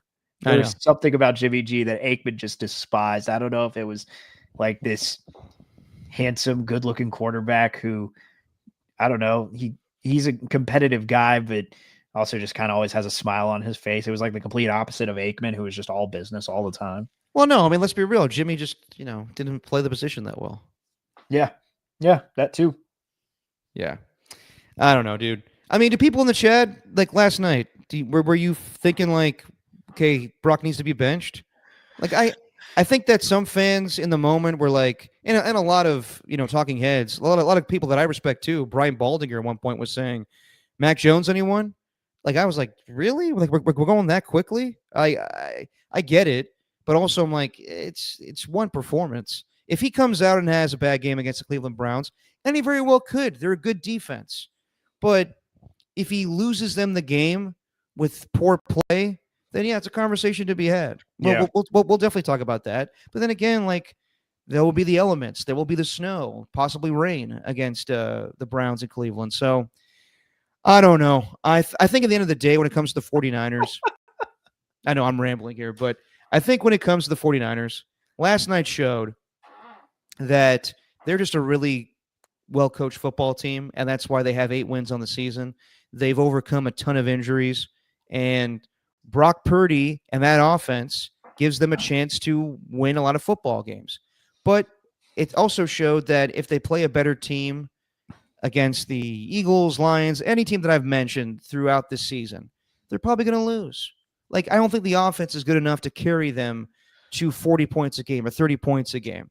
I think that Robert Saleh could scheme it up against very, very mediocre defenses to have success like he did against the Panthers last night and the Falcons a couple weeks ago. But do I think they're going to upset some team in the first round? No. I still wonder if this team's going to make the playoffs. I think they should make the playoffs, but the Chicago Bears keep winning games, and I wonder how pivotal that Week 17 game is going to be. So the fact that this team is 8-4, though, in itself, yeah, it's remarkable. Of course. I don't know how many teams would be in this position. I think this has been a hell of a coaching year for Shanahan and Saleh as well. Like, for Saleh for the Panthers to put up just 9 points, like, the Panthers have stunk these last couple of years, but this year they have shown with Dave Canales that they can, and we saw it on that one touchdown drive, right? That's something that the Panthers have been able to do consistently when they're on. They've been a wildly inconsistent team throughout this season. You don't really know what you're getting with the Panthers, but when they're on, they are on. And the fact that the 49ers, I'm going to repeat it. Everyone's always talked about this. I'm not saying anything new, but you lose George Kittle at the start of the season. You lose Fred Warner and Nick Bosa. Your running back's always been there, but you lose your starting quarterback. You lose a couple of your wide receivers, one of them probably not playing again, yet they are still 8-4. That's insane. Yeah. And they still haven't even hit their bye week yet. And they look like they're hitting their stride now 12 weeks into the season. Yeah. I mean, I would say they easily could also lose some games here. Yeah. Like post bye week, They Sure. got Tennessee, but then they got the Colts, the Yeah. Bears, the Seahawks. I Yeah. can easily see them ending this season on a 3-game losing streak. One thing I will say about the Purdy thing too. It's clear Shanahan saw the struggles and they just kept him to short passes, dink and dunks. And everyone's like, it's okay. You can just run a dink and dunk offense and you can win. Yeah, but you're also very much approaching Jimmy Garoppolo offense territory if that happens. And what I mean by that is that was the offense we talked about where we didn't know if they could come back when they were down 2 scores. And I think that'd be the concerning thing for the Niners. Like that was as vintage of a performance as we've seen in a long time, where the defense just doesn't even give up a touchdown and the offense is just running with just grinding them down. Yeah. Powder. Yeah. But I would also say like, that's not going to be every week. Like that may have just been effective last night. Well, maybe, but I'm just saying like if for whatever reason Shanahan goes back to that with Purdy because he just doesn't trust him to throw downfield. Like, I think that's kind of the risk that you're running there if you're not letting Purdy go to his full ability. I think that you would give it a pass this week against Cleveland. Like, it might be the same deal as like a year ago when they played the Buffalo Bills. Sure. Like, you're going to have to just run the ball continuously with McCaffrey. And like anybody that says, like, how come Purdy didn't drop back and throw 40 times in the elements? Like, you're insane. But there will be a point where Brock Purdy's going to have to look like Brock Purdy from the NFC Championship game and throw the ball down the field. Yeah. Like we're not, they're not going to run the same offense for the end of his career or the end of that contract. That's ridiculous. So, yeah, I think the bottom line is Niners should have won that game. They did last night. They proved they were the better team. And Carolina, they might have some good wins, but they're not this sneaky playoff team I think some people are expecting. All right, quick hits. Let's go. Baker Mayfield out. You never know. Ooh, is he out though? Doesn't sound like it's gonna be long term. Not for long. I mean, we've seen him play with like a torn labrum or something like that. Like Baker's an insane person. But well, that was a huge mistake. Remember that season where he was costing the team wins with the way he was playing? God, I remember him landing on that shoulder. Brutal. Yeah. Speaking of that, let's do some quick hits. Just some quick questions from the week that was in the NFL, Week 12. Speaking of the team that Baker Mayfield lost to on Sunday Night Football. Are the Rams the best team in all of the NFL right now, Steven? I think you'd have to give it to them. Yeah. Just by way of their quarterback being probably the leading candidate for MVP, although Drake May is right up there too. I would say Stafford pulled away with a perfect, 3-touchdown performance. Right. 30 touchdowns to 2 interceptions. I have to give it to Stafford at this point. Well, also Stafford, like beyond just like the record, Stafford is putting up historic numbers in terms of, the 3 touchdowns and no interceptions thrown for this many games in a row. He's just been outstanding. And just as a team, though, they're really locked in. Yeah. And I don't think they've really been ravaged too much by injuries. Obviously, they had the one to Puka earlier in the season, but now he's back. He's at full strength.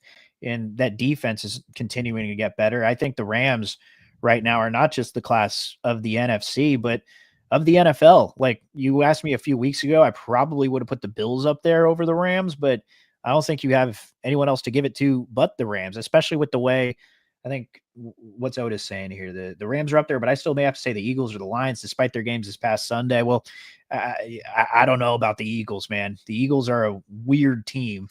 Yeah.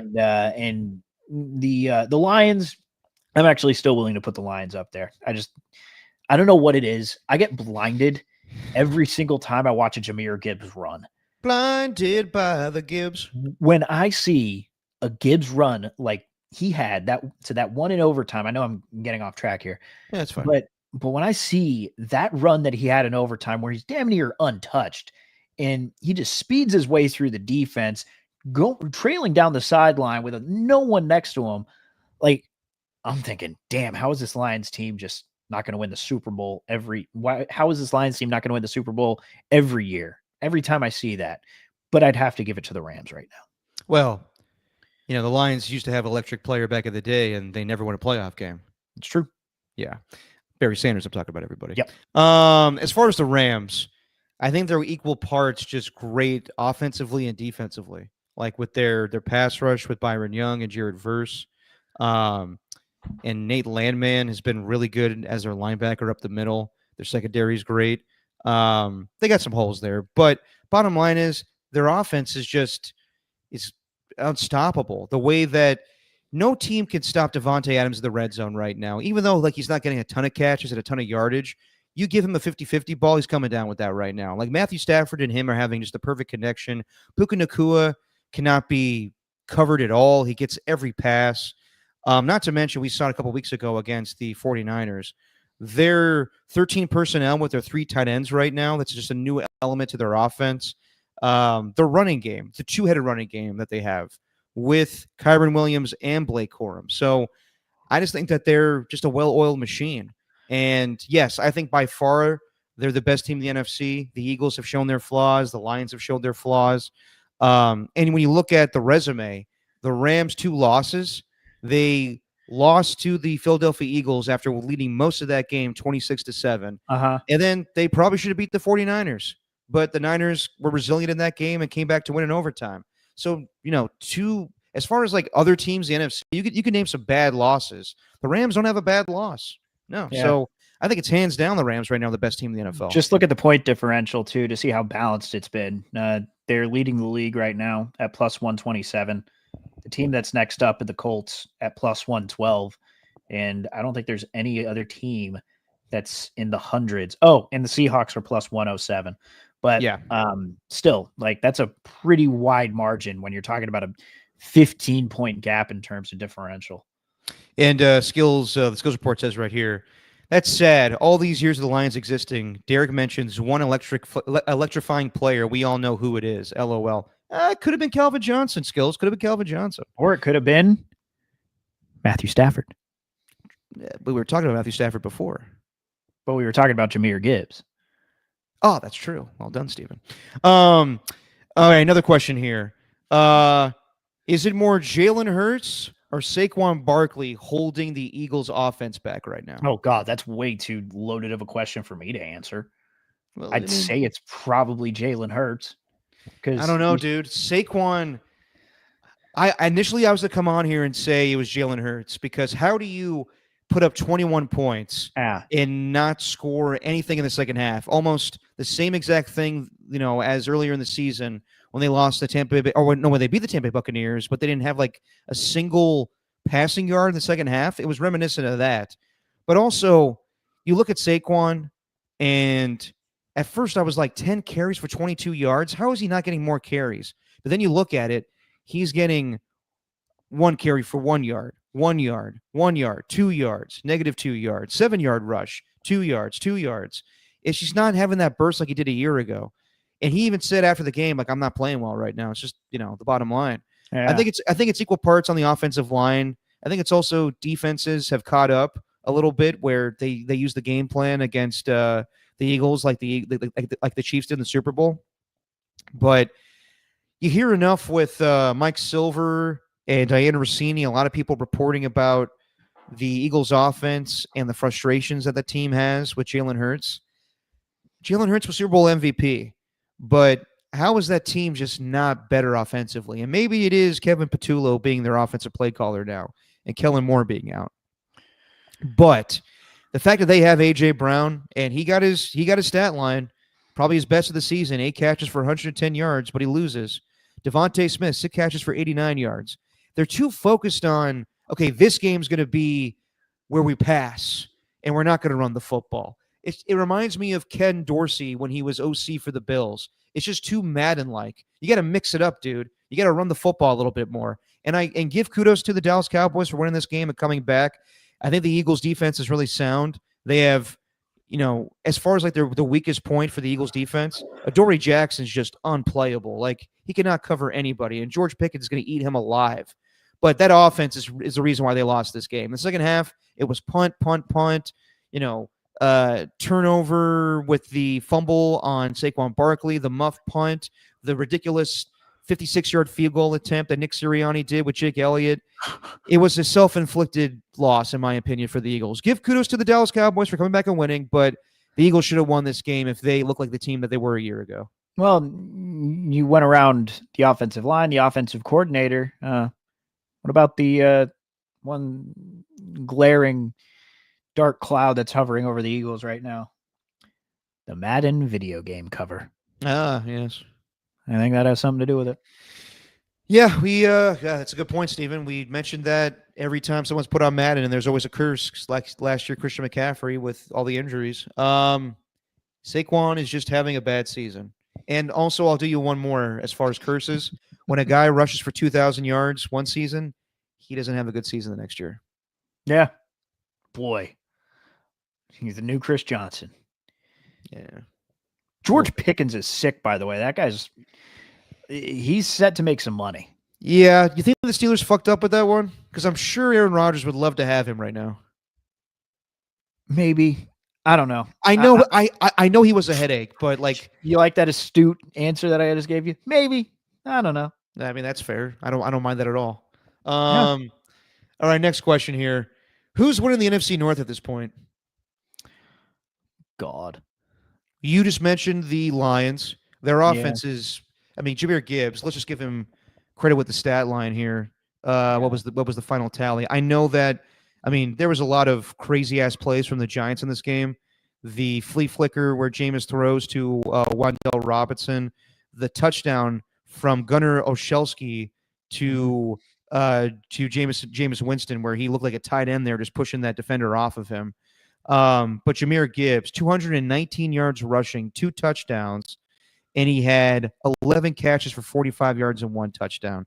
I'm sounding like Gruden here with the nicey videos. He was Gibbs, baby. Looking better than Freddie Gibbs out there.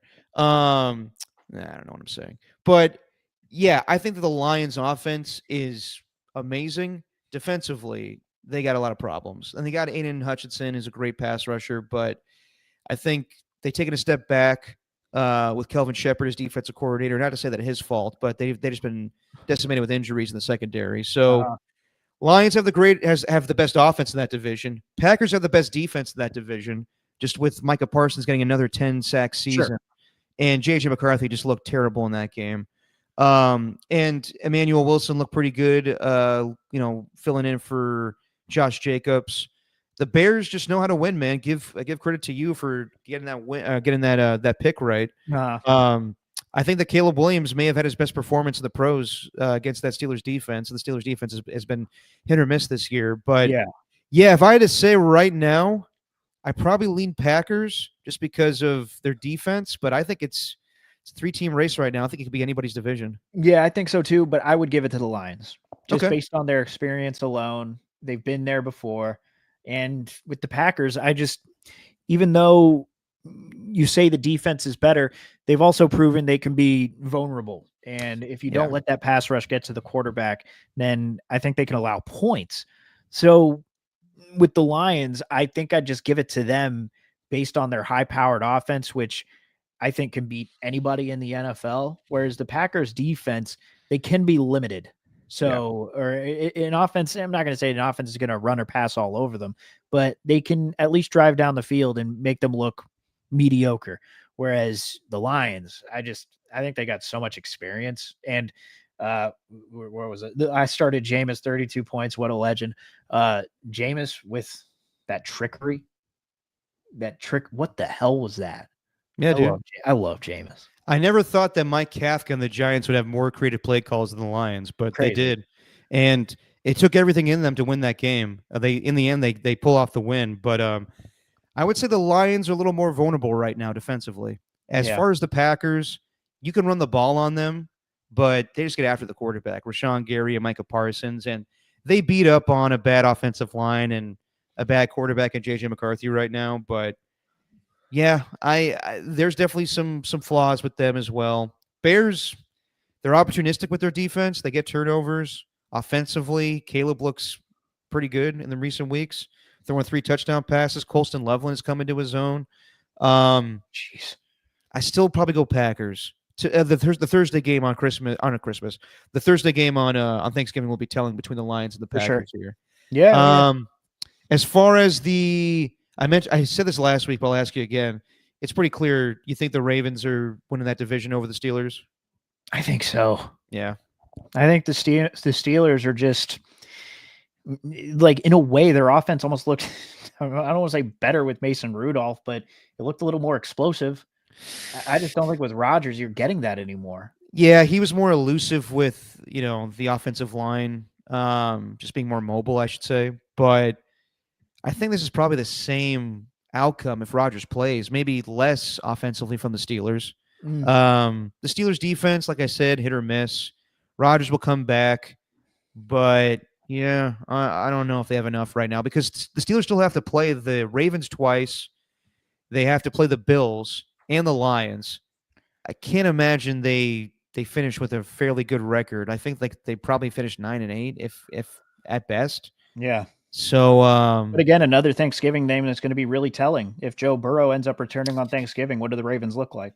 Well, it sounds like he is. Joe Burrow today pretty much saying, like, I understand, a lot of people don't want me to play, but I'm not scared. I want to play. I don't care what our record is.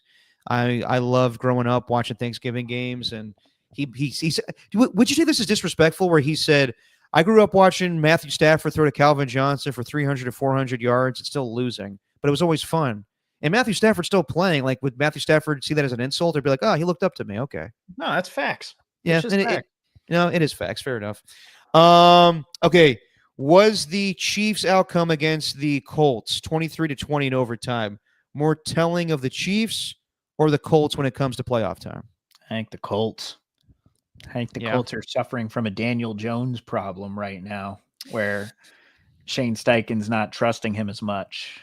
And even though he didn't have like a bad stat line at all, I mean, he threw a couple of touchdowns with no interceptions.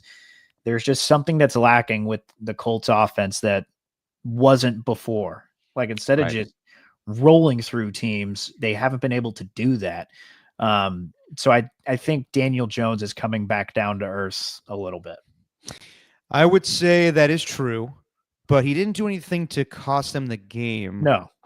I think that, like I said earlier, I think that their offense won't translate very well to playoff time, even though they run the ball very well. Only 16 carries for 58 yards for Jonathan Taylor, so the Chiefs knew that they had to shut him down. And give credit to the Colts. I mean, they were in this game. It took everything for the Chiefs to win this game. The Colts were leading this game 14-3, and then just had the Chiefs, come back to win it. There were multiple times where the Colts could put the nail in the coffin. I think the Chiefs fumbled on the goal line. They got the ball in their own end, but the Colts did nothing with it.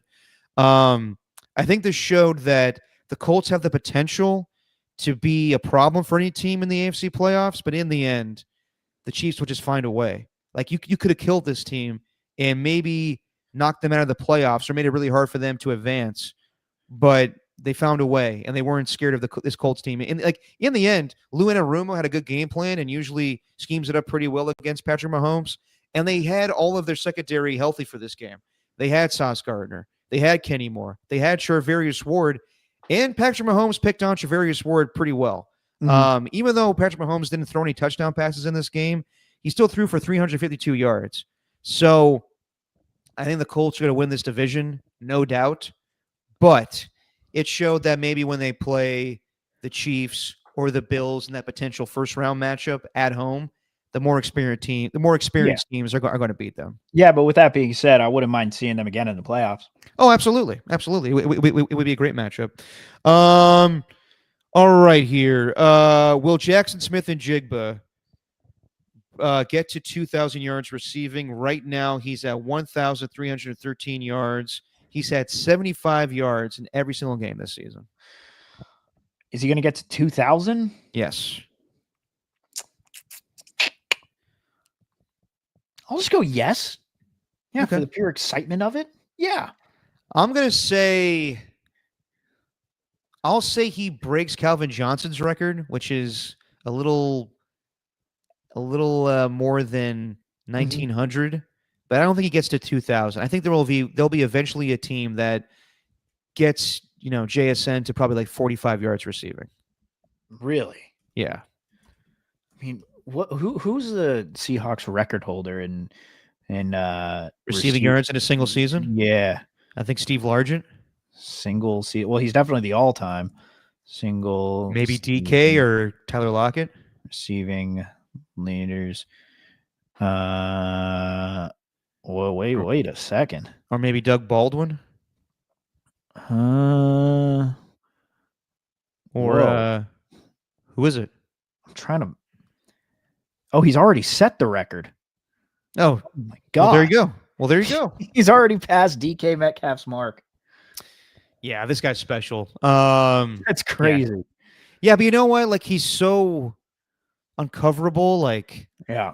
May- He's always may- open. yeah, maybe. I mean, like, and teams know every week, like, they got to double team him, but he's unbelievable. So yeah, maybe he does get to 2,000 yards. That would be awesome. All right, a couple more here, Steven. Is Trevor Lawrence? This is a simple one. Is Trevor Lawrence having a good season? No. Well, No. He's got 14 touchdowns to 11 interceptions. No. 0 games with 300 yards passing. 7-4 on the year, though. Still, it's a no. It's a big fat no. He's not having a good year. He constantly makes questionable decisions. He has the build, he has the talent, but the decision making, you're just like, what the hell is that? And I can't Well, pinpoint. not only anything. you, What? not only you were feeling that way, but there's multiple times during that game I was watching in the multi-view where Liam Cohen's like, "What the fuck was that? What the fuck was that?" It's nonstop. And somehow they managed to come away with a win against the Cardinals. Some crazy shit happened in that game where Yeah. both of them turned it over on downs. It seemed like one was trying to lose the game rather than win. But no, Trevor Lawrence is not having a good season, and quarterback wins are not a stat. Fair enough. I'll say he's having a mediocre season, and yes, he's having a bad season, but it's a learning season to eventually figure out this Liam Cohen offense. Maybe They're not getting rid of him though. I can't see that happening. Where in his first year with Liam Cohen, yes, he's struggling. He definitely is struggling right now, but I don't think that they feel compelled to just get rid of him because he's not thriving right away. All right, last question here. Is this a good enough apology from Rick Barry, Stephen? So you gave Rick Barry your jackass of the week for what he said about Kalena Azubuike during the broadcast, saying he wasn't a real player. Then, in last night's broadcast with the Warriors taking on the Utah Jazz, this is what Rick texted Kalena, and they brought it up on the broadcast. Hi, Kalena. I just wanted to reach out and apologize for being so crazy during the interview with you and Bob. I had no idea it was you that I was speaking with. I would never want to insult your ability as a basketball player. I felt terrible.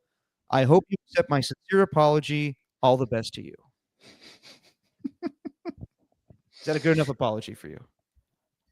So I'm also confused. Was he not in the state? Was he not in the studio? No, he was not.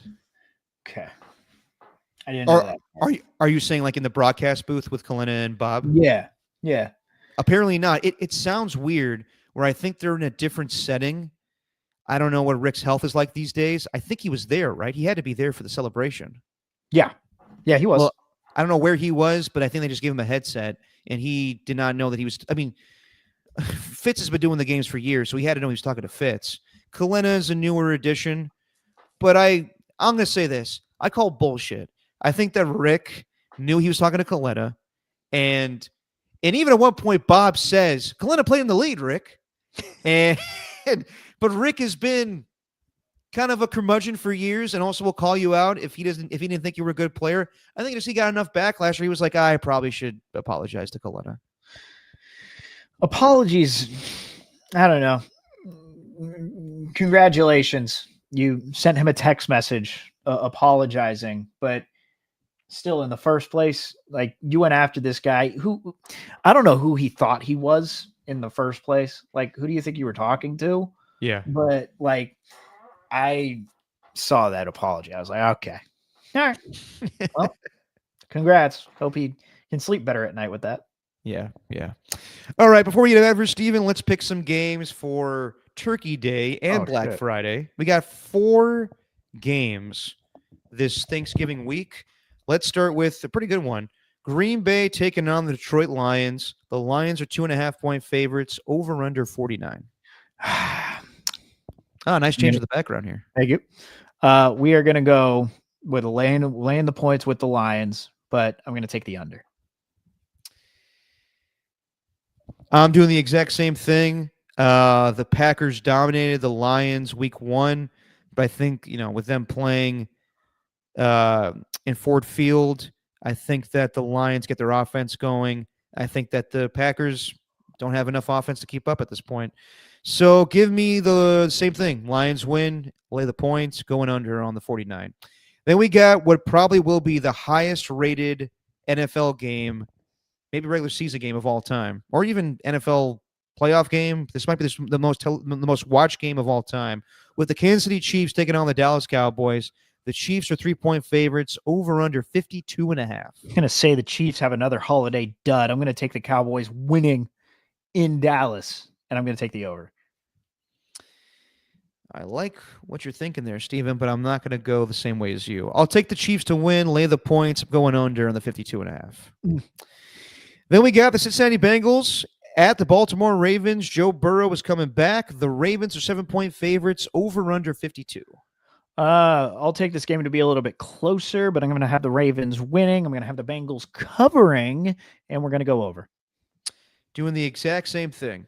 I think that even though they don't have T. Higgins and they don't have Trey Hendrickson, I think that Joe Burrow brings some offense back to this Bengals team.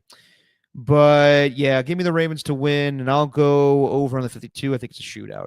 And then we got the Black Friday game on Amazon Prime. The Chicago Bears take on the Philadelphia Eagles. Both teams 8-3 right now.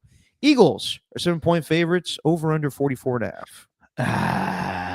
Yeah, I don't know if I could take the Bears winning at Lincoln Financial Field. I think they're really going to get after Caleb Williams, at least that rabid fan base. So I could just see this being a dominant victory for Philadelphia, even though Ben Johnson's very familiar with them. I don't know what his history is so much against Philly, but I would lay the points with the Eagles, and I'll take the over. I'm doing the exact same thing. I think that the worst case for the Bears was they won against the Steelers, and the Eagles blew that game against the Cowboys. So they will be extra focused. And yeah, I think that pass rush gets after Caleb Williams. As far as Ben Johnson's history with the Lions against the Eagles, I think they only played each other once, like years ago. So I don't know. I think that Jim Johnson makes things miserable for Caleb Williams. All right, everybody, and that's going to be it for tonight. Anything else, Steven? Jonathan Kuminga and the injury. What do you got? Apparently, he told Anthony Slater that nothing's new with it, or doesn't know, or no. He said no comment. Nick Friedel was stirring the pot a little bit with a what'd he say? Article in The Athletic, because they thought he was going to be day to day with the knee tendonitis, and they said that he's in too much pain. And yesterday before the game against the Jazz, Steve Kerr was a little, short-winded when it came to his answers. Very straightforward. Just says, I don't have any clarity on it. The MRI came back clean, but he hasn't practiced since Sunday. So there's nothing more that I can really report. You'd have to ask him.